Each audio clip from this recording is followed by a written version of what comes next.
আয় তরকারি রানলে শুধু আয় খাইতে মারি আত্মন হওয়াত লাগে তো বাকি মানুষ খাইতে পারে না, এটা কি আর দোষ?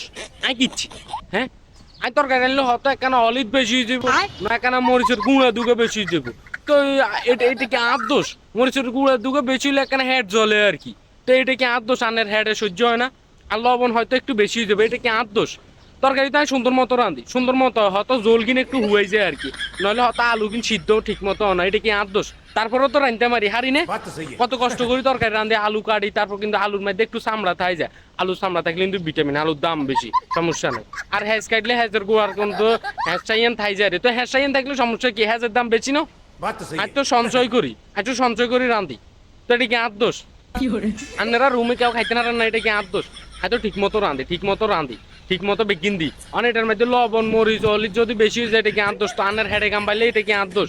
আর তো কিছু না, তো হুয়াত করি খাই, আর তো হুয়াত লাগে সেই স্বাদ, আই রানলেই স্বাদ হয়, আপনারা খাইতে না রান্না আই রানলে, তো এটা কি আর দোষ?